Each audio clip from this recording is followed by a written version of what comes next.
I worship you. I worship you.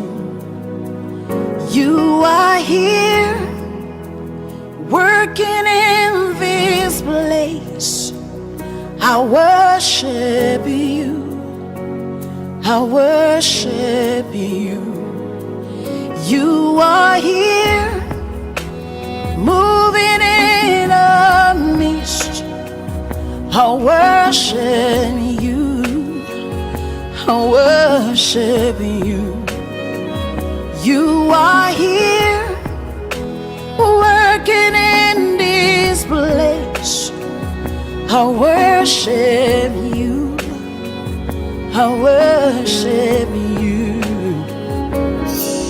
Hey, waymaker, miracle worker, promise keeper, light in the darkness. My God, that is who you are. Waymaker, miracle worker, promise keeper, light in the darkness. My God, that is who you are. You are here, touching every heart. I worship you. I worship you. You are here, healing every heart. I worship you. I worship you. You are here, turning lives. Le voici, ouais, le bishop Louis Merveille Kabangou qui viendra nous parler de la part de Jésus-Christ de Nazareth.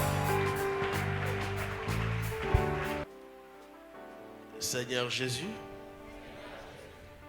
est-ce qu'on peut le dire plus fort? Seigneur Jésus. On peut le dire encore plus fort. Seigneur Jésus. Me voici ce matin. Tu as préparé ces moments pour moi. Je suis prêt à recevoir ma grâce. Parle-moi. Fais-moi du bien. Bénis-moi. Restaure-moi à travers ta parole. Saint-Esprit, merci pour ta présence. Merci Dieu de grâce. Parce que tu décides de changer mon histoire. Au nom de Jésus. Amen.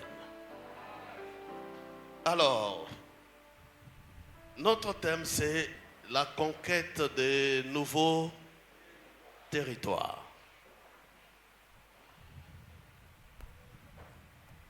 Et je sais que chacun de nous est venu pour conquérir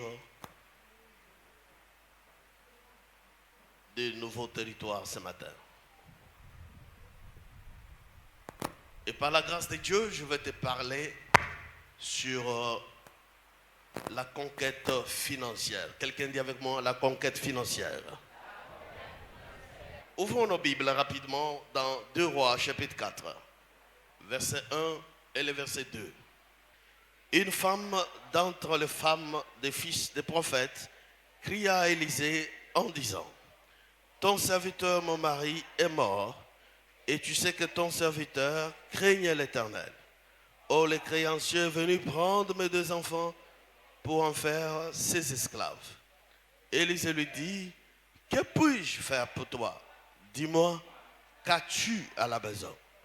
Elle répondit: ta servante n'a rien du tout à la maison qu'un vase d'huile. Vous voyez ici, c'est la femme d'un serviteur de Dieu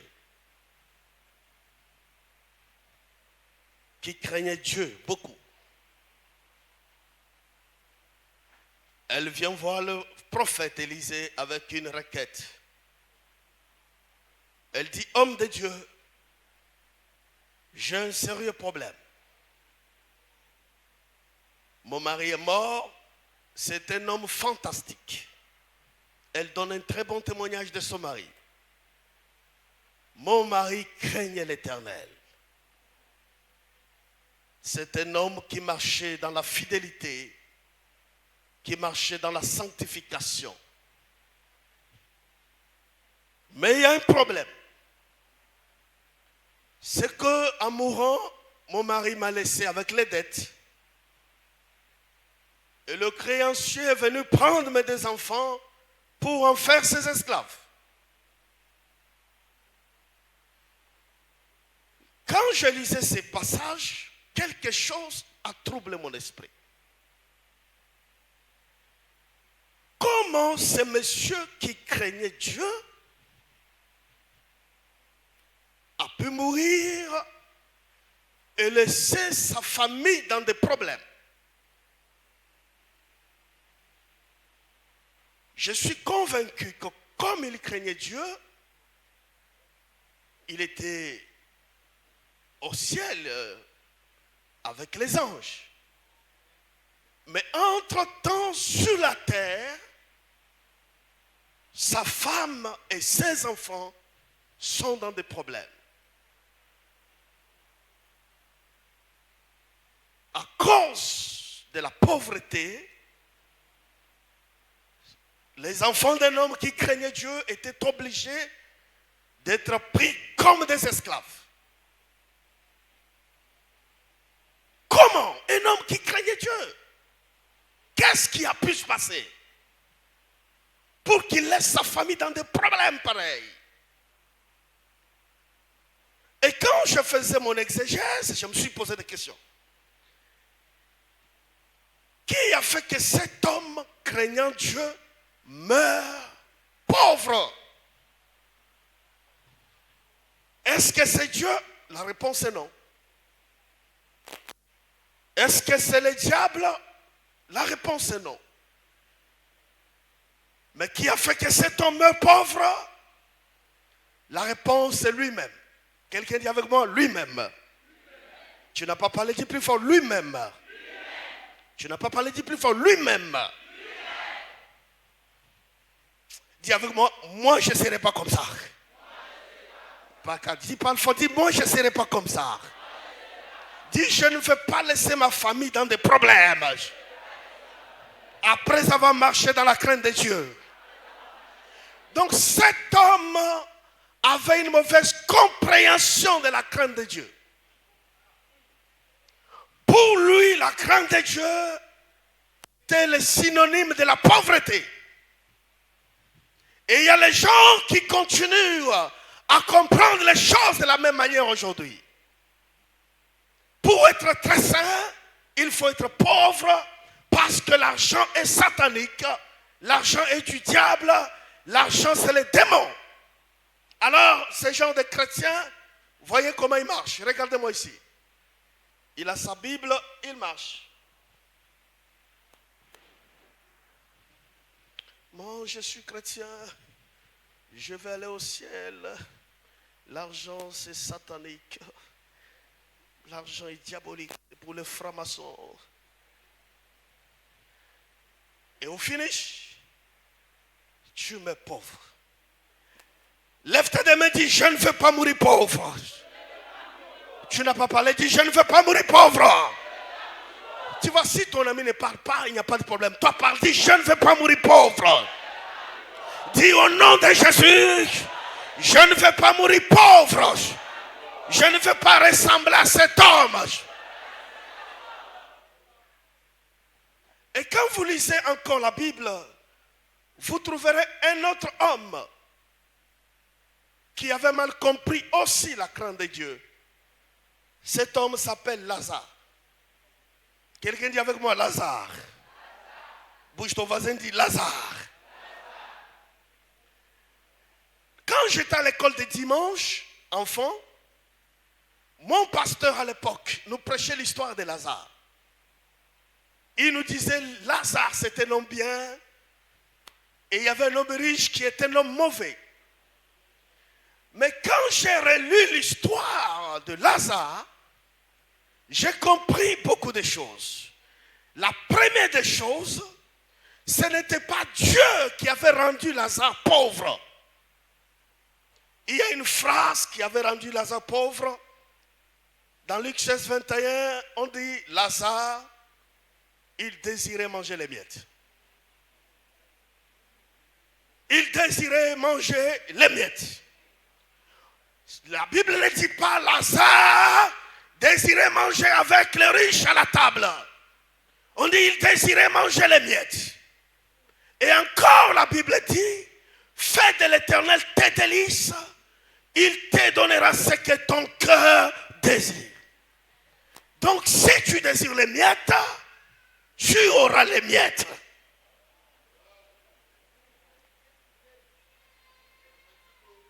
Vous savez, pour que votre vie change financièrement, la première chose, c'est votre désir. Ce n'est pas la prière qui changera votre vie. Votre désir. Qu'est-ce que vous désirez à ce programme? Vous êtes venu passer 24 heures ici. Qu'est-ce que vous désirez? Dieu te donnera ce que tu désires dans ce programme. J'ai dit, Dieu te donnera ce que tu désires dans ce programme. Lève ta main et dis, Seigneur, donne-moi ce que mon cœur désire.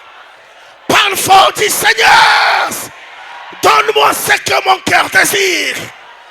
Prends ta main droite, dépose ton cœur. Dis, mon cœur, qu'est-ce que tu désires? L'Éternel va te donner ce que tu désires. Remarquez très bien. Avant que vous ne receviez n'importe quelle bénédiction, remarquez que ce sont les choses que vous avez désirées. Avant que tu n'achètes une voiture, tu commences par désirer une voiture. Avant que tu n'achètes une maison, tu commences par désirer une maison. Et qu'est-ce que Lazare désirait? Il désirait les miettes. Les miettes, c'est des petites choses. Dieu, s'il te plaît, si tu me donnes 1250 francs, je vais bénir ton nom. Une fois, je prêchais quelque part, l'onction des finances était descendue. Je demandais à une femme, que veux-tu que Dieu fasse pour toi? En ce moment, si elle disait 1 milliard, Dieu allait lui donner. Elle me répond, je veux que Dieu me donne 50 000. Et à la fin du programme, elle est venue donner les témoignages. L'homme de Dieu prêchait, il m'a demandé qu'est-ce que je veux. J'ai dit 50 000. Et je suis rentré, on m'a offert 50 000. Les gens ont dit, si tu avais dit 10 millions, tu aurais eu 10 millions. Bouge ton voisin, dis voisin. Est-ce que tu désires les miettes? La vision des miettes, des petites choses. Et c'est là le problème des chrétiens francophones. Ils désirent des petites choses. Des petites choses. Et dès qu'il a 5 millions dans son compte, c'est fini. Il change la démarche au quartier. Oh, mais tu sais, j'ai beaucoup d'argent. 5 millions, c'est l'argent que d'autres dépensent pour prendre un petit déjeuner dans un hôtel à Manhattan, à Dubaï. Et toi, tu penses que c'est l'argent? Dis ce soir. Dis ce soir. Je désire des grandes choses. Dis Seigneur, donne-moi les grandes choses. Les grandes choses. Nous prions un grand Dieu qui nous donne des grandes choses. Des grandes choses. Alors écoutez. Notre ami Lazare désirait manger quoi? Et les riches, ayant l'onction de la richesse, il dit, mais les miettes, c'est pour les chiens. Je ne te donne pas ça. Et c'est comme ça que Lazare est mort, les riches sont morts. Du coup, Lazare se retrouve dans la poitrine d'Abraham. Il n'y a pas de problème. Tu vas aller dans la poitrine d'Abraham, mais avant d'y aller, tu vas galérer. Et les riches, il est en enfer. Maintenant, ma plus grande question théologique est celle-ci. Quel est le péché que les riches a commis qu'il a envoyé en enfer? C'est quel péché? Est-ce que la Bible dit qu'il était impudique? On dit qu'il était menteur? On dit qu'il avait beaucoup de femmes? Quel est son péché? Il a refusé de donner à Lazare. Donc, si Lazare lui-même était riche, c'est que cet homme n'allait pas se retrouver en enfer.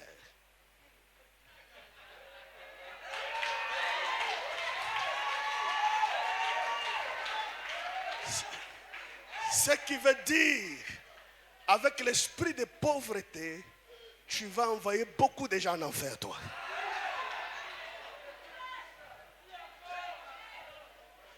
Vous savez pourquoi? Remarquez, même dans les églises, qui crée plus les problèmes? Les pauvres. Vrai ou faux? Qui sont dans les commérages dans nos églises? Est-ce que tu as vu la femme du pasteur? Est-ce que tu as vu le frère là? Les riches, il n'a pas le temps. Il a le temps pour compter l'argent. Et quand tu es pauvre, franchement, tous les démons sont derrière toi. Vrai ou faux? Quand tu es pauvre, tu mens beaucoup. Juste pour avoir quelque chose à manger. Tu es obligé de mentir. J'avais un cousin, quand il vient chez moi, dès qu'il arrive, je sais que lui là, il a quelque chose à dire. Quand il vient, il invente les choses. Un jour, la dernière fois, il dit, je suis venu te voir parce que ma fille est malade. J'ai dit, ok, qu'est-ce qu'il faut? Il dit, ma fille est malade, il faut acheter un médicament. J'ai dit, ok, moi j'ai une assurance, il faut donner, on va acheter. Il dit, non, ce médicament est rare. J'ai dit, c'est quel genre de médicament? Il dit, ça ne se trouve que dans une seule pharmacie qui ne prend pas les assurances. J'ai dit, bon, dis-moi au moins le nom du médicament. Il dit, ça s'appelle climicine. J'ai dit, quoi? Climicine. J'ai dit, ça coûte combien? Il dit, ça coûte $100. $100, ça fait 55 000. Prends les $100. Et il est parti. Quelque chose me dit, il faut partir chez lui vérifier. 2 heures après, je débarque chez lui. Je le trouve torse nu. Sa fille, torse nu, en train de manger un gros poulet. J'ai dit, mais la fille est guérie? Il dit, oui. Elle a pris ses médicaments, ses doses uniques. Elle est guérie. Il dit, mais dans ce cas, il faut me donner le carton. Si elle tombe malade prochainement, on va acheter. Il dit, le carton a été jeté à la poubelle. Vous voyez la pauvreté? Tu deviens un menteur. Est-ce qu'avec les mensonges, tu iras au ciel? Je ne pense pas. La Bible dit dehors les menteurs. Quand tu es pauvre, tu es colérique. Quand tu vois quelqu'un visage fermé partout, c'est la pauvreté. Je vous dis la vérité. Fais une expérience. Si tu as 3 millions, 5 millions dans ta poche, est-ce que tu vas t'énerver?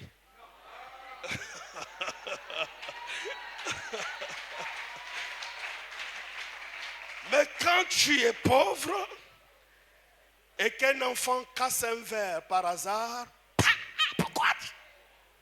Bon, mais quand il y a un peu, bébé, pourquoi tu as cassé le verre? Il ne faut plus casser, on va acheter ça prochainement.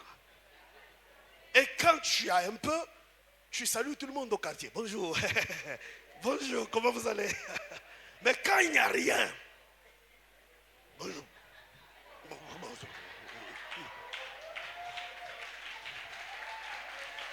Quand tu es pauvre, tu es jaloux. Vrai ou faux? Un riche n'est pas jaloux parce que lui-même il en a. Mais quand tu vois quelqu'un pauvre, c'est la jalousie. Oh, je prie que cette église ne soit pas pauvre au nom de Jésus. Je prophétise que cette église ne soit pas pauvre au nom de Jésus. Sinon, si tu es pasteur de pauvres, tu vas avoir crise cardiaque. Ouh. Jalousie. Pourquoi il marche comme ça? Mais la personne marche comme ça, c'est son style. Quel est ton problème? C'est la pauvreté. Et quand tu es pauvre, tu envies tout ce que tu vois. Si je pouvais acheter ça, si je pouvais acheter ça. Donc, bref, la pauvreté est mauvaise. Et nous allons la chasser ce soir au nom de Jésus. Vous savez, j'ai prêché récemment quelque part. J'ai dit que le plus grand démon que moi je chasse, c'est le démon de la pauvreté. Quand le démon de la pauvreté s'en va, il s'en va avec 1000 démons derrière. Vrai ou faux? Quand les démons de la pauvreté s'en va, les démons de maladie, certaines maladies, ça s'en va. Les démons de certains maux de tête, ça s'en va. C'est pourquoi ce soir, lève ta main et dis Seigneur, je refuse la pauvreté. Tu sais que tu n'es pas assez fâché. Dis Seigneur, tu n'es pas encore fâché. Dis Seigneur, je refuse la pauvreté. Dis pauvreté, quitte ma vie, quitte ma famille, quitte mon église. Suis Lazare.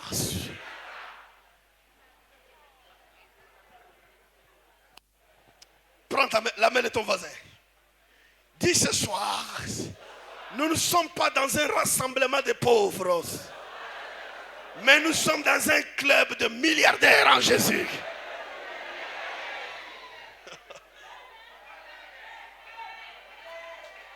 Vous savez, depuis un certain temps, j'ai compris que le diable bloque les chrétiens d'être riches parce qu'il sait que si les chrétiens sont riches, l'enfer sera dépeuplé. C'est pourquoi nous sommes dans une révolution financière. Il faut que l'Église puisse faire sortir des milliardaires qui construisent dans ce pays. Que l'Église fasse sortir des PDG, des hommes et des femmes d'affaires. Pourquoi pas les premiers ministres et les présidents qui sortent des églises? Lève ta main et dis c'est possible. Tu n'as pas parlé, dis c'est possible. Tu sais, ce soir je te donne un petit nom. Tu t'appelles PDG. Comment tu t'appelles? Écoutez, c'est ma manière de prophétiser comme ça. Si tu attends que je bouge la tête, tu attendras longtemps. Comment tu t'appelles? Monsieur, madame, comment tu t'appelles? Je n'ai pas entendu. Comment tu t'appelles? Fais comme ça. Dis Seigneur, donne-moi la conquête financière pour sauver les hommes et les femmes qui sont perdus. La richesse dont je parle ce soir, ce n'est pas la richesse pour que tu gonfles au quartier. Ce n'est pas la richesse pour que tu ailles prendre deuxième femme. Mais c'est la richesse pour que tu serves à l'avancement de la bonne nouvelle. C'est-à-dire, la richesse où quand Dieu te donne, tu viens ici, tu dis, pour finir les travaux, il faut combien?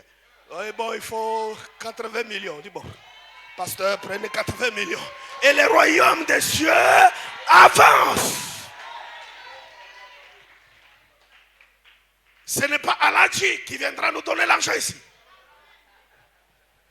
C'est les chrétiens qui soutiendront la cause de l'évangile. Et ces chrétiens, c'est toi. Ces chrétiens, c'est toi. Lève ta main et dis, c'est possible. Parle fort, dis, c'est possible. Même si tu es né dans une famille la plus pauvre du monde, ce soir, tu vas sortir de là au nom de Jésus. Et c'est toi qui vas introduire la richesse dans ta famille. Si tu le crois, dis yes. Plus fort, yes. Frappe ta poitrine. Dis ça commence. Dis ça commence. Après ce programme, je vais compter des millions et des millions pour la gloire de Dieu. Pas pour ta gloire, mais pour la gloire de Dieu. Alors, Lazare avait une mauvaise compréhension de la crainte de Dieu, y compris notre monsieur, le prophète. Mais je vais t'expliquer ce que c'est que la crainte de Dieu. La crainte de Dieu, c'est la richesse, c'est la gloire et c'est la vie. C'est-à-dire, quand tu crains Dieu, Dieu te donne ces choses. Ce n'est pas moi qui l'ai dit. Proverbe chapitre 22, verset 4. Dit la richesse, la gloire et la vie. Ce sont les fruits de quoi? de l'humilité, de la crainte de l'Éternel. J'ai une prophétie pour toi. Tu as souffert dans la pauvreté et Dieu me dit de te dire, comme cette année finit aussi la pauvreté. Comme nous clôturons cette année, nous clôturons également le cycle des échecs de pauvreté dans ta vie. Et 2019, c'est ton année de la richesse. Dieu va t'ouvrir les portes à gauche. Il va t'ouvrir les portes à droite. Il va t'ouvrir les portes devant. Pendant que toi tu dis que tu es pauvre, il y a les gens dans ce pays qui sont couchés sur l'argent. Il y a les gens dans ce pays qui prennent l'argent pour soutenir les industries de pornographie, pour soutenir les choses qui ne glorifient pas Dieu. Alors ce soir, il va s'opérer un déplacement prophétique et l'argent va se déplacer pour atterrir dans ta vie. Si tu le crois, dis yes! Qui croit fermement du fond de son cœur que l'or et l'argent appartiennent à Dieu? Qui croit énormément du fond de son cœur que ce qui appartient à Dieu lui appartient aussi? Dis Seigneur, la fin de cette année, c'est la fin de ma pauvreté. Prophétise, dis Seigneur, la fin de cette année, c'est la fin de ma pauvreté. La fin de cette année, c'est la fin de ma misère. La fin de cette année, c'est la fin de mes problèmes. 2019, un mouvement financier commence. Est-ce que tu le crois? Et quand il y a le mouvement financier dans ta vie, peut-être ça ne t'est jamais arrivé, mais quand ça arrive, toi-même tu t'étonnes. On t'appelle à gauche, il y a l'argent. On t'appelle à droite, il y a l'argent. On t'appelle devant, il y a l'argent. On t'appelle la nuit, il y a l'argent. Montre-moi ton téléphone, montre-moi ton téléphone. Et je prophétise sur ce téléphone-là. Je prophétise sur ce téléphone. Immédiatement après ce programme, ce téléphone va sonner et on va te donner l'argent. Je le dis de tout mon cœur. Après ce programme, on va t'appeler pour une information financière. Si tu le crois, dis yes. Si tu le crois, dis yes. Cet homme, ce prophète, qui est mort et il a laissé sa femme avec les dettes, était-il un bon mari ou un mauvais mari? Un mauvais mari. Parce qu'un bon mari ne laisse pas sa famille dans des problèmes. Quelqu'un dit avec moi un mauvais mari. Dis un mauvais mari. Mais ce matin, je voulais te parler d'un autre mari. Un bon mari. Quelqu'un dit un bon mari. Aïe, aïe, aïe, tu n'as pas parlé. Dis un bon mari. Dis un meilleur mari. Différent de ce mari des prophètes. Ce mari s'appelle Jésus. La Bible dit, toi et moi, nous sommes l'église. Nous sommes l'épouse de Christ. Et lorsqu'il est venu sur la terre, il nous a trouvés avec les dettes. Les dettes de nos coutumes, les dettes de nos traditions, les dettes de nos péchés. Il a dit, mais je ne peux pas mourir comme ce prophète qui est mort et qui a laissé sa femme avec les dettes. Avant que moi je meure, il faudrait que je paye les dettes de mon épouse. Il faudrait que je paye les dettes de ma femme. C'est pourquoi il a demandé, mais avec quoi on peut payer ces dettes? Avec l'argent? On dit non. Avec l'or? Non. Mais avec quoi? Il dit, mais avec ton propre sang. Il dit, je m'en fous, je veux payer la dette. C'est comme ça qu'un jour, pendant qu'il priait dans le jardin de Gethsémane, il a été arrêté comme un brigand. Il a été amené à Golgotha. Il fallait qu'il paye la dette avec son sang. Il fallait que le sang coule afin que la dette de son épouse soit payée. C'est pourquoi il a donné à la croix la main gauche On a cloué, le sang a versé. Il a donné la main droite, on a cloué, le sang coulé. Il a donné ses deux pieds, on a cloué, le sang coulé. Il a donné sa côte, on a percé, le sang coulé. Il a donné sa tête, on a mis une couronne d'épines, le sang a coulé. Et lorsque le sang a fini de couler, il a ouvert la bouche, il a dit, maintenant, tout est accompli.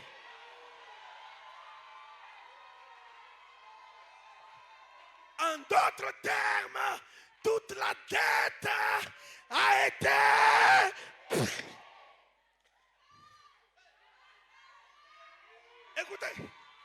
Écoutez son langage. Il dit tout. Quelqu'un dit avec moi tout. Tu n'as pas compris. Dis avec moi tout. T'es accompli. Dis tout. Dans tout là, il y a tout. Dans tout là, il y a ton salut. Dans tout là, il y a la vie éternelle. Dans tout là, il y a ta richesse. Dans tout là, il y a ton argent. Dans tout là, il y a ton mariage. Dans tout là, il y a ta santé. Dans tout là, il y a ta maison. Dans tout là, il y a ta voiture. Dans tout là, il y a. Dans tout, il y a. Vous savez, le mot salut ne veut pas dire aller au ciel. Ça, c'est la traduction erronée.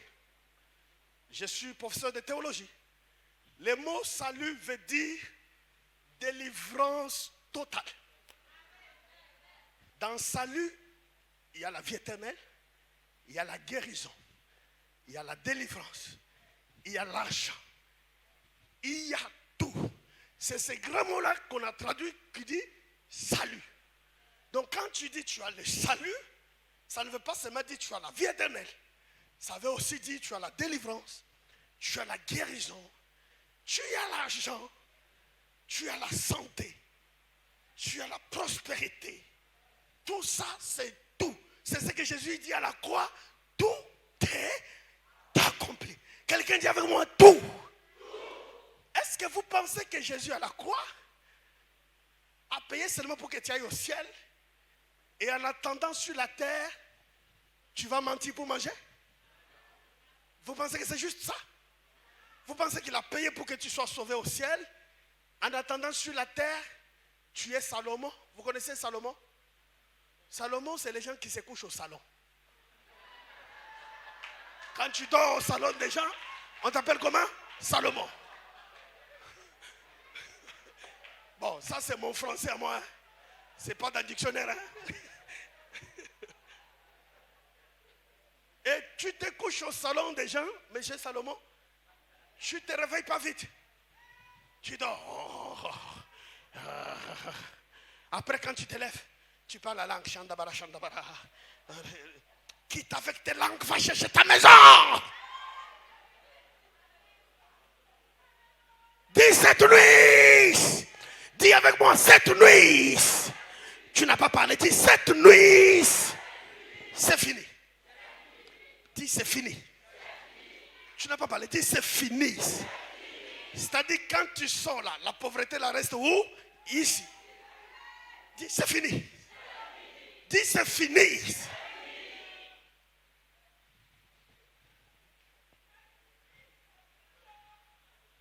Tout est accompli. C'est pourquoi la Bible dit, l'apôtre Paul l'explique plus tard. Il dit, dans 2 Corinthiens 8, 9, il dit, car vous connaissez la grâce de notre Seigneur Jésus, qui pour vous s'est fait pauvre, des riches qu'il était, afin que par sa pauvreté, vous fussiez enrichis. En fait, l'apôtre Paul ne dit pas que Jésus sur la terre, il était pauvre. Jésus sur la terre, il avait une bourse. Il avait une trésorerie. C'est à la croix que Jésus s'est fait pauvre parce qu'on a arraché tous ses habits. Pour que par cette pauvreté de la croix, toi, tu sois enrichi. Et le mot grec traduit ici, plusos, veut dire matériellement riche. On ne parle pas ici de la richesse spirituelle. Matériellement riche. Quelqu'un dit matériellement riche. Paul commence par quelque chose. Paul dit, car vous savez. Ici, on a traduit par, car vous connaissez la grâce. Quelqu'un dit, vous connaissez. Dans mon introduction, je vous ai dit que ce qui a rendu Lazare pauvre et ces messieurs, les prophètes, c'était l'ignorance. Alors Paul explique, il dit, car vous connaissez la grâce de notre Seigneur Jésus. Quelle est cette grâce?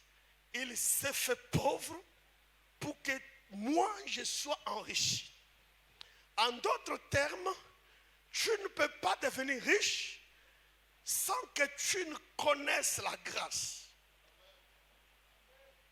Et ce que je vais te dire, c'est que on ne devient pas riche parce qu'on a des grands diplômes.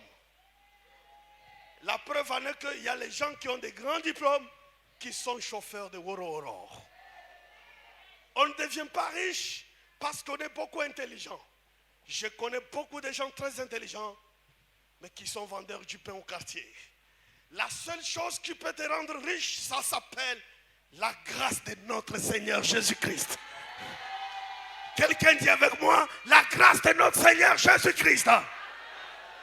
Aïe, aïe, aïe, aïe, tu n'as pas parlé. Dis la grâce de notre Seigneur Jésus-Christ.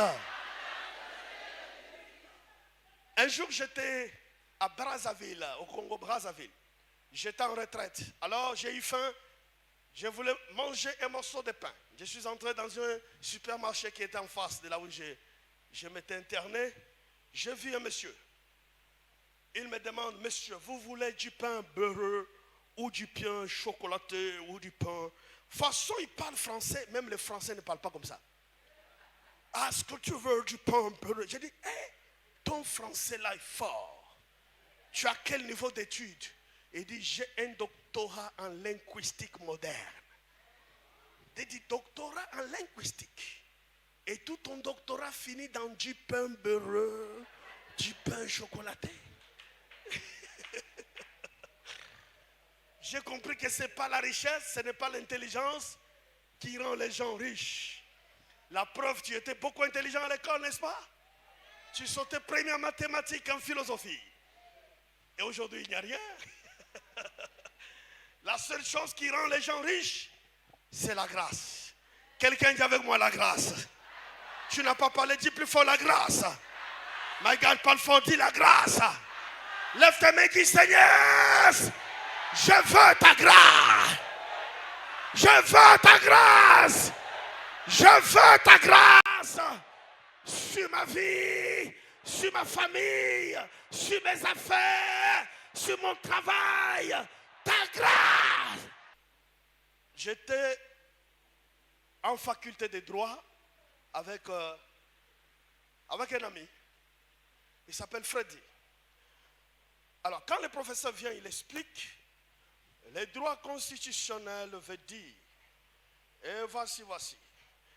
Il repose la même question. Freddy dit, prof, vous venez de dire les droits familiales. Il dit, mais on dit droit constitutionnel, toi tu dis droit familial. Ça veut dire, le professeur dit, dans ta tête là, il y a un caillou ou bien il y a cerveau. Donc il était le dernier des derniers. On l'appelait bourrique. Et on a fini les études. Moi, je suis devenu pasteur et puis on s'est perdu de vue. Quelques années plus tard, j'étais dans une banque en train de faire une opération à la caisse. Alors j'entends les caissières qui se disent « Bonjour chef, bonjour directeur, bonjour patron ». Je regarde, je vois Freddy. Aïe, j'ai cru ne pas l'avoir bien vu. J'ai fait comme ça. J'ai dit, ah, Freddy, c'est toi? Il dit, oui, monsieur le pasteur. Qu'est-ce que tu fais ici? J'ai dit, mais bon, je suis venu à la banque. Mais toi? Il dit, non, c'est moi le directeur ici. J'ai dit, toi, Freddy. Il dit oui. Il dit, bon, dès que tu finis la caisse, les vigiles vont t'envoyer dans mon bureau. J'ai dit, ok. J'ai fini, les vigiles m'envoient dans un bureau ovale, un gros bureau. Freddy assis. J'ai dit, tu es vraiment directeur? Il dit oui. J'ai dit, mais entre toi et moi là, on sait que ici, ça n'allait pas trop. Comment tu as fait pour être ici? Il dit, mon frère, moi-même, je ne sais pas. Quand on était à l'université, tu nous parlais de la grâce de Dieu. C'est cette grâce qui m'a amené ici. Lève ta main, dis la grâce. Parle fort, dis la grâce. Il dit que les Allemands sont venus, c'est une banque allemande. On appelle ça Procredit Bank. Il dit les Allemands sont venus, ils ont fait recrutement. On a fait examen, je suis sorti premier, moi-même je ne comprends pas. Et puis du coup, ils m'ont pris, ils m'ont envoyé en Allemagne, j'ai suivi une formation de 6 mois. Je suis venu, ils m'ont mis un peu quelque part, après ils m'ont dit, bon, tu deviens directeur national. J'ai dit, mais franchement, tu les as hypnotisés ou comment? Il dit, non, sûrement la grâce les a hypnotisés. Écoute-moi, quelqu'un qui a la grâce peut te fâcher, ça peut t'énerver. Ça peut te dire, mais cet homme, je le connais. On souffrait ensemble à Yopougo Nyango. Comment il est devenu comme ça? Lève ta main, dis la grâce. Dis Seigneur, je veux ta grâce. Dis Seigneur, je veux ta grâce.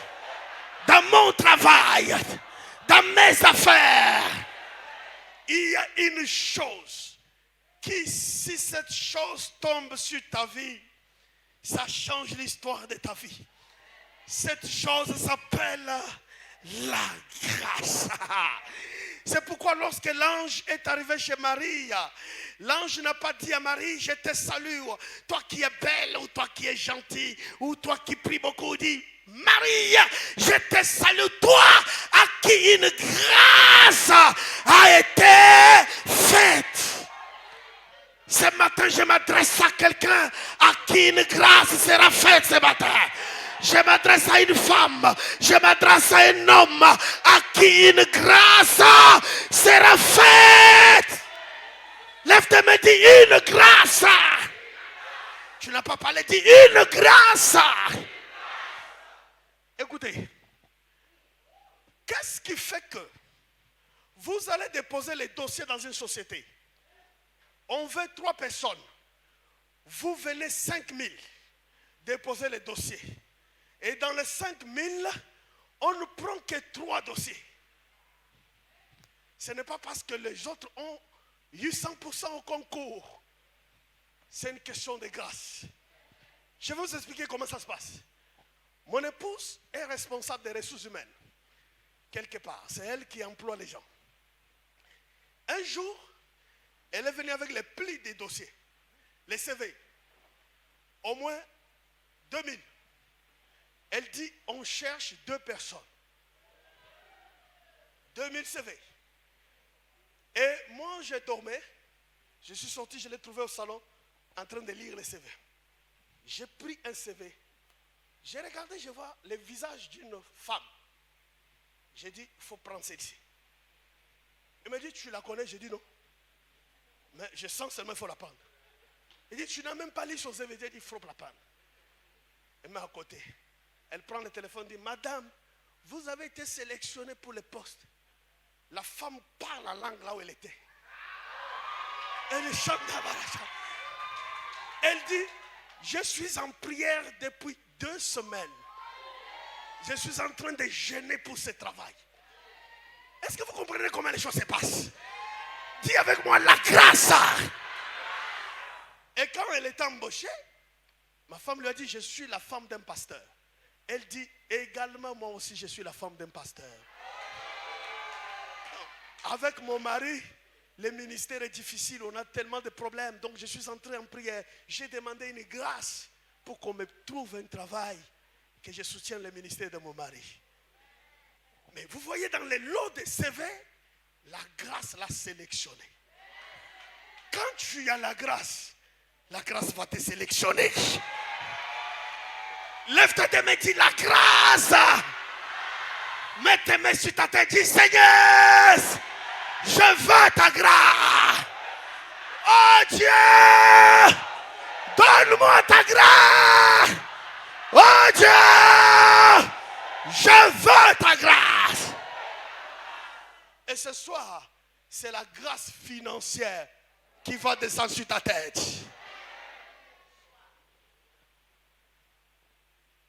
Asseyez-vous.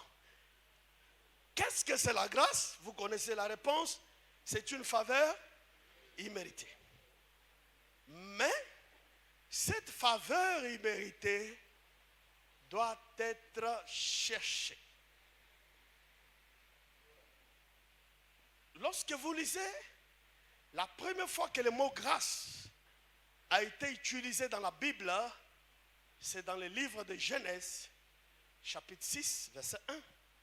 On dit Noé trouva grâce aux yeux de l'Éternel. C'est la première fois qu'on utilise le mot grâce. On dit Noé faisait quoi? Trouva grâce aux yeux de l'Éternel. Or, le verbe trouver, c'est une conséquence du verbe chercher. Et Jésus l'explique plus tard. Il dit cherchez et vous trouverez. Qu'est-ce que ça veut dire? Beaucoup de chrétiens commettent une erreur. Ils sont assis, ils disent j'attends la grâce. J'attends la grâce.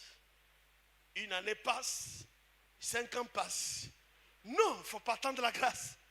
Il faut chercher la grâce. Il faut chercher la grâce. Si tu attends la grâce, tu attendras longtemps. Il faut savoir chercher la grâce. C'est pourquoi, lorsqu'on revient à notre histoire de la femme dont le mari était mort, quand elle finit d'expliquer à l'homme de Dieu, mon mari est mort, il m'a laissé avec les dettes. Viens maman, viens. Ouais.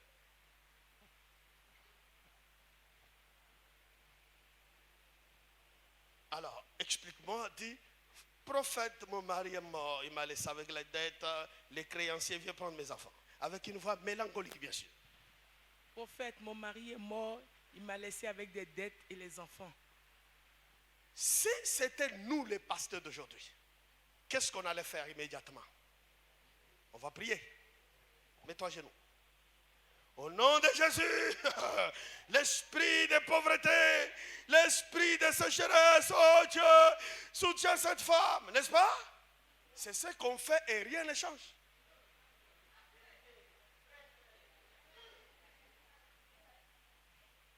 Pourquoi? Parce que les démons de pauvreté, on ne les chasse pas par la prière. On peut prier pour toi, tu peux tomber 50 000 fois multiplié par 19, tu vas te réveiller toujours pauvre. La preuve est que tu es déjà beaucoup tombé quand même. Hein? Maintenant écoutez, suivez-moi attentivement.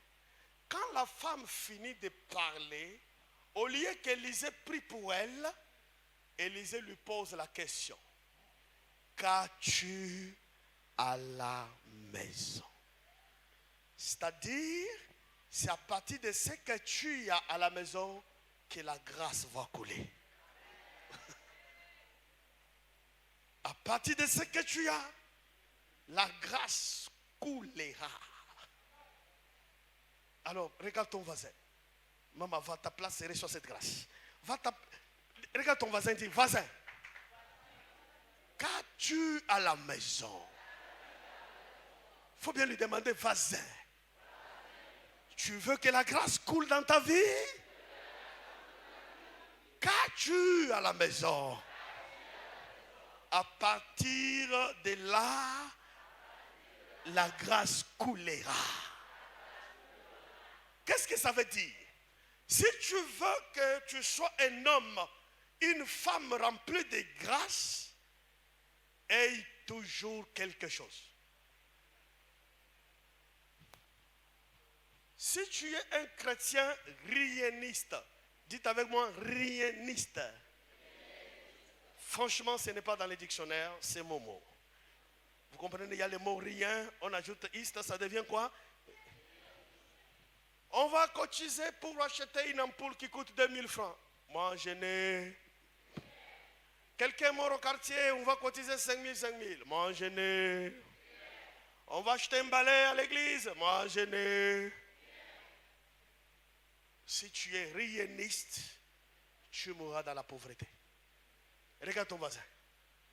Dis, si tu es rieniste, tu mourras pauvre. C'est-à-dire, sois un chrétien qui a toujours quelque chose. C'est ce que Jésus explique. Jésus dit, car on donnera à celui qui a. Et celui qui n'a pas, qu'est-ce qu'on fera? On prendra le peu qu'il a. Et on fera quoi? On donnera à celui qui a pour qu'il soit dans l'abondance. Donc si tu es chrétien, si tu es un chrétien qui a toujours quelque chose, on va ravir chez ceux qui n'ont pas, on va verser chez toi. C'est pourquoi il y a un vocabulaire que j'ai interdit dans ma famille, c'est le vocabulaire « je n'ai rien ». Si quelqu'un vient me voir, ou moi, ou ma femme, ou mes enfants, pour demander quelque chose, je leur ai dit de ne jamais répondre « je n'ai rien ». Quand tu dis « je n'ai rien », tu appelles les démons de « je n'ai rien ». Démon de « je n'ai rien » vient. Démon de « je n'ai rien » vient. Habite-moi, démon de « je n'ai rien ». Et tu vas te retrouver, tu n'as toujours rien. Écoute-moi. Quand nous, on a commencé le ministère à prêcher, vous savez, ce n'était pas comme ça. Hein? À l'époque, pasteur voulait dire pauvreté. C'est dans ça que nous, on a commencé. Dans les années 82, 83, 85, pasteur veut dire pauvreté. Parce qu'on attendait que le ciel. Un jour, j'ai accompagné mon père spirituel pour se marier. On a posé la question, qu'est-ce que ton mari fait? Il dit, pasteur, il dit, levez-vous messieurs, levez-vous, allez pâter. J'ai dit, tu amènes quelqu'un ici, c'est pasteur. Tu es malade ou quoi? Parce que pasteur sentait l'odeur de la pauvreté. C'était comme ça. Hein? Ça a changé il n'y a pas longtemps. Hein? Il n'y avait pas pasteur qui avait voiture à l'époque. Si, il y en avait vraiment, c'était les représentants légaux de la communauté.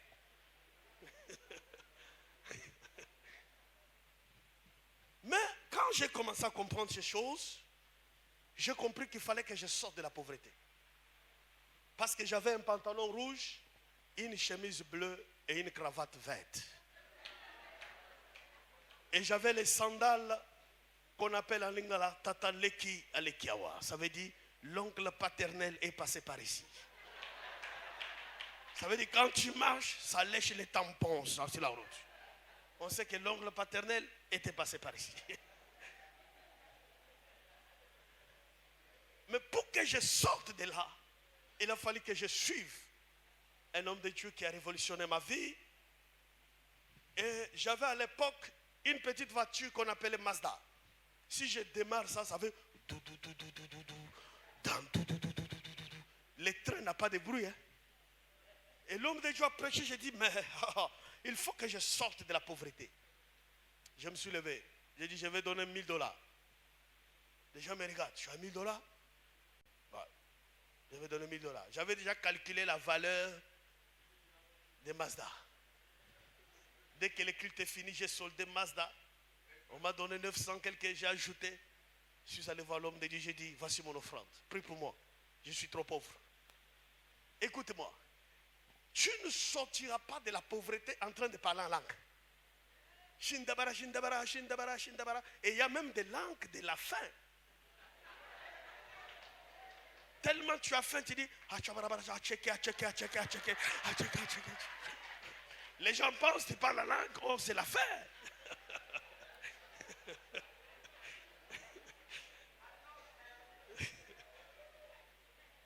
J'ai semé ma Mazda et l'homme de Dieu m'a dit, tu vas vivre un vent qui vont souffler sur ta vie.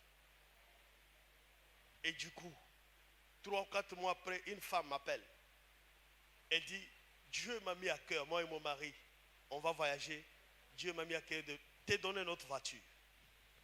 Je dis, hein? Dieu vous a mis à cœur comme ça? Oui. Ma première fois de monter dans BMW. À l'époque, c'était luxe. Quand je monte, tu démarres, ça fait Alléluia. Tu étais, ça fait Amen.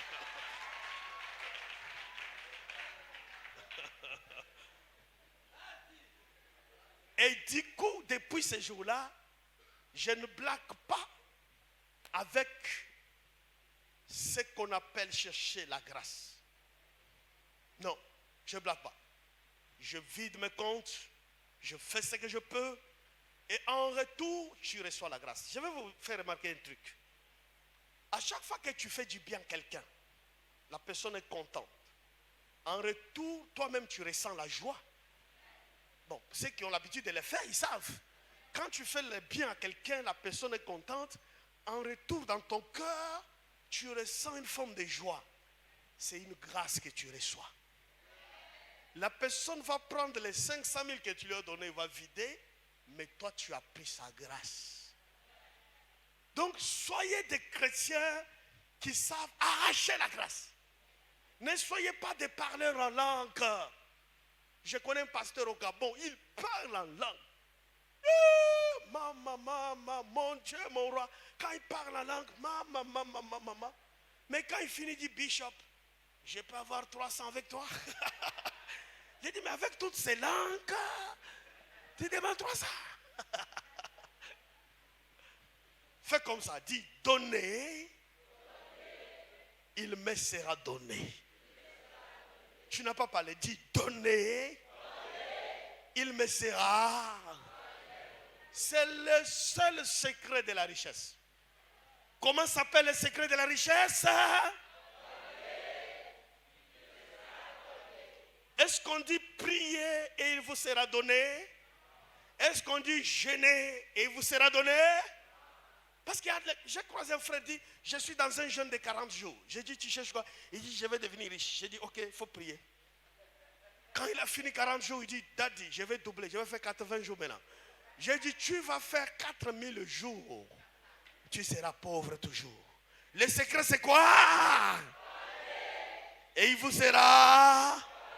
Quel est le secret? Et il vous sera. Mais quand tu imagines un chrétien qui vient à l'église, habillé dimanche, Jésus, avec tchangara, il jette pas. Vous connaissez les tchangara? Hein? 100 francs, 500 en jetons. Quand on met, ça fait comment? Tchangara. Maintenant, la personne a dit, Seigneur, donne-moi l'onction des milliardaires. Dieu dit non. Ce qu'un homme aura sémé, il le moissonnera. L'homme qui aura semé le tchengere, il recevra quoi? Tchengere. C'est pourquoi dans tes poches, il y a beaucoup de tchengere. Bouge un peu tes poches. Quel est le secret de la richesse? 2 Corinthiens chapitre 9, verset 6 à 11 dit, sachez-le. Quelqu'un dit avec moi, sachez-le. Celui qui sème peu, moissonnera peu. Et celui qui sème abondamment, moissonnera. Alors pour savoir qu'on ne parle pas de semences naturelles, Paul explique qu'est-ce qu'il faut s'aimer. Au verset 7, il dit que chacun donne comme il a résolu dans son cœur, sans tristesse ni contrainte, car Dieu aime celui qui donne avec joie. Verset 8, et Dieu peut vous combler de toutes les grâces. Quand est-ce que Dieu va vous combler de toutes les grâces? Après avoir donné. Dieu peut vous combler de toutes les grâces. Afin que, qu'est-ce que la grâce fait? Afin que, possédant toujours, en toutes choses, de quoi satisfaire à vos besoins. vous ayez encore en abondance pour toute bonne œuvre. Alors le verset 11 dit, vous serez de la sorte enrichis. Oh, vous voyez que les choses sont claires. Vous serez de la sorte comment? Enrichi. Quelqu'un dit avec moi enrichi. Non, tu n'as pas parlé. Dis plus fort enrichi. C'est comme si tu ne veux pas la richesse. Dis enrichi. Dis avec moi, je serai de la sorte enrichi. À tous égards, pour toute espèce de libéralité. Donc tu es enrichi pourquoi? Pour exercer la libéralité. Regarde un peu tes mains. Ouvre tes mains, regarde. Dis mes mains. Convertissez-vous. Il faut prophétiser sur tes mains. Dis mes mains. Convertissez-vous. Donnez. Et vous recevrez. Écoutez-moi très bien. Si vous êtes un donneur, je vous jure, je vais vous donner un défi. L'année qui commence là, commence à donner. 2019 là, tu donnes à l'église, tu donnes aux pauvres, tu donnes aux quartiers, tu donnes aux mendiants, tu donnes à qui tu donnes, tu donnes, tu donnes. Rendez-vous la fin 2019, ta voiture sera garée dehors là-bas. Fais comme ça, dis donner. Dis donner. Vous savez, il y a les gens qui reçoivent la délivrance de toutes les parties de leur corps, sauf la délivrance des mains. Les mains restent liées. Dis donner. Je n'ai pas parlé. Dis donner. Donc à chaque fois que tu donnes, tu reçois une grâce. Est-ce que vous m'entendez? À chaque fois que tu donnes, tu reçois quoi? Tu peux aussi ne pas recevoir forcément l'argent. Tu peux donner, tu reçois un mariage. Tu peux donner, tu reçois une guérison. Tu peux donner, tu reçois l'intelligence de tes enfants à l'école. De toutes les façons, quand on donne, on reçoit une grâce. Fais comme ça. Et regarde ton voisin, dis voisin. Si tu manques quelque chose, viens me voir. Je vais te donner. Je suis un donneur. Je vais terminer par ce témoignage. Ouvre tes oreilles, c'est un très bon témoignage. À Johannesburg, là-bas, il y a une fille qui chantait dans la chorale. Hein? Comme les filles qui étaient là, qui chantaient. Et je ne peux pas dire qu'elle n'était pas belle. Pour moi, elle était très belle. Mais seulement, elle avait quand même un nez qui était plus gros ici. Les yeux, c'était un peu vers le front. Et la langue était un peu noire. Donc, les amis l'ont surnommée hippopotame. Les amis de la chorale, bien sûr. L'ont surnommée comment? Bon, franchement, elle ressemblait aussi un peu à l'hippopotame. Mais elle chantait bien. Et à chaque fois, elle vient me voir. Elle dit, Daddy, j'ai une offrande pour mon mariage. Je prends l'offrande. Je bouffe au nom de Jésus. Je dis, ah, ça, il faut seulement la grâce de Dieu. Mais chaque 2 mois ou chaque mois, un jour même, elle m'a surpris. Elle dit, Daddy, j'ai vidé mon compte bancaire. Je suis venu donner l'offrande pour mon mari. Alors j'ai versé les larmes. J'ai dit, je n'ai jamais vu une si grande foi. Mais comme je sais qu'en donnant, on reçoit quelque chose, j'ai dit, ma fille, sois bénie. Et quelques temps après, j'avais un fils à l'époque qui habitait en Allemagne. Il est actuellement aux États-Unis. Il est venu à Johannesburg. Il dit, je cherche femme. J'ai dit, moi je ne donne pas les femmes aux gens. Tu vas femme, et puis nous on va t'accompagner. Si tu as des problèmes, il ne faut pas te dire, c'est le bishop qui m'a donné la femme. Maintenant, un jour dimanche, on était au culte. Il me fait comme ça. Il dit, papa, et la fille qui chante là? J'ai dit laquelle? Il dit, mais celle qui est au milieu là. Intérieurement, j'ai dit, hippo.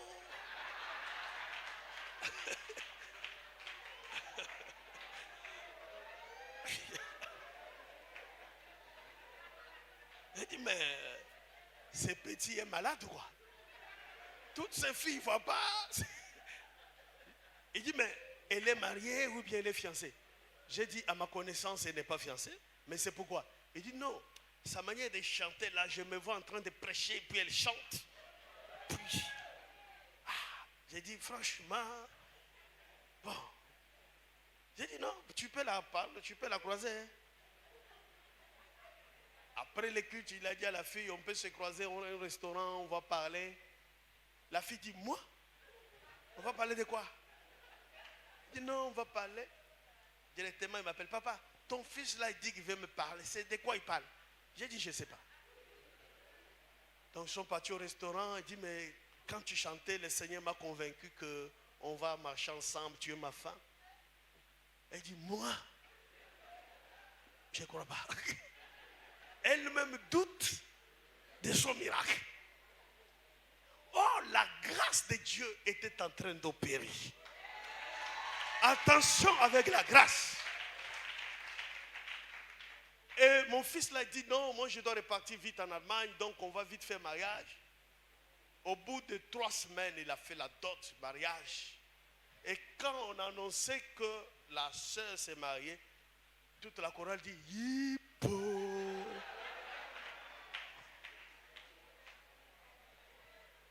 Dans la chorale, il y avait les métis, il y avait les noirs, chocos, il y avait les plus belles, les minces. Il a laissé tout ça. Qu'est-ce qu'il a tiré vers hippo? Mets ta main comme ça. Dis la grâce. Dis la grâce. Tu n'as pas parlé, dis la grâce. Aujourd'hui, ils sont aux États-Unis, ils ont 3 enfants. Heureusement, les enfants ne ressemblent pas à hippo.